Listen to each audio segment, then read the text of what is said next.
আমাকে ধরে নিয়ে খাইয়ে দিতে লাগলো। আসলেই একটা বোন থাকা মানে ভালোবাসার কোনো শেষ নেই। আম্মু হেসে বলল, দেখো ভাই বোনের কি ভালোবাসা।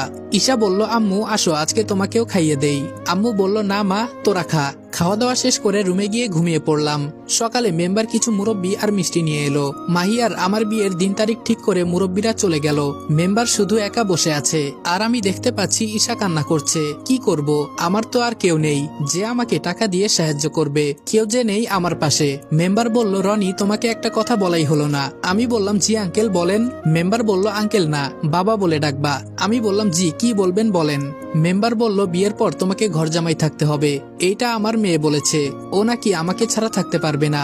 আমি বললাম, আপনাকে ছাড়া থাকতে পারবে না নাকি ডেট করা বয়ফ্রেন্ড ছাড়া থাকতে পারবে না তা খুব ভালো করেই বুঝতে পারছি। তাছাড়া ছেড়ে দেওয়া গরু তো কখনো বাদা ঘাস খেতে চাইবে না, ওদের তো সাত ঘাটের পানি না খাইলে হবে না। ছি, এখন মনটা চাইতেছে বাবার মতো আমি সত্যি সত্যি গলায় দড়ি দিয়ে আত্মহত্যা করি। একে তো আমি যদি ঘর জামাই থাকি তো ওর সারাদিন ওর চাচাতো ভাইয়ের সাথে, এজন্য মনে হয় না আর কিছুই চিন্তা করতে পারছি না। মেম্বার বলল, কি চিন্তা করো জামাই? আমি মনে মনে বললাম, তোর মেয়েকে বিয়ে করলে তো জামাই বলবি। মেম্বার এবার একটু জোরেই ডাক দিল।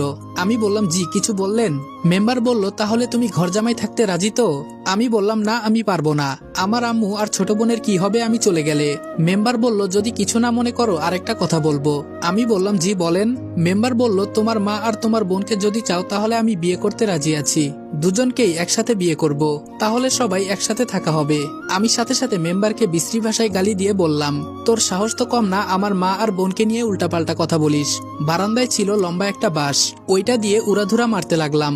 ফলে মেম্বারের মাথা দিয়ে রক্ত পড়ছে, শরীরের সব জায়গায় পিটাতে লাগলাম। আম্মু আর ঈশা আমাকে ধরে। ঈশা বলল, ভাই ছেড়ে দে। আমি বললাম, ছাড় আমাকে, কত বড় কলিজা শালার, আমার মাকে বিয়ে করবি, আয় আজকে দেখাই। মেম্বার ঘর থেকে বেরিয়ে বলে, তোরে আমি দেখে নিব, এই কথাটা মনে রাখিস। আমি বললাম, আম্মু আমাকে ছাড়ো তো, শালাকে আজকে মেরে ফেলবো।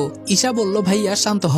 আমি বললাম, কিভাবে শান্ত হব বল, আজকে আমার কেউ নাই দেখে কি কথা বলে গেল তোদের নিয়ে, এই বলে কান্না করতে লাগলাম। আম্মু বলল, বাবা কান্না করিস না, ও একটা খারাপ মানুষ, তাই বলে কি আমাদেরও খারাপ হতে হবে?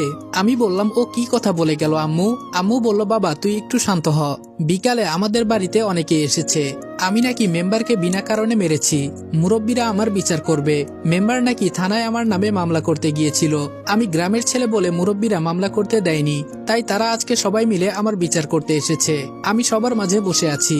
মেম্বার বলল, আমি এর সুস্থ বিচার চাই, আমাকে বিনা কারণে মারা, আমি শুধু আমার মেয়ের বিয়ের প্রস্তাব নিয়ে আইছিলাম, এজন্য আমাকে মারছে। আমি বললাম, মিথ্যা কথা আমার সামনে বলবি না। মুরব্বী বলল, তোমার সাহস তো কম না, একে তো আমাদের গ্রামের মেম্বারকে মেরেছো, আবার আমাদের সামনে বেয়াদবের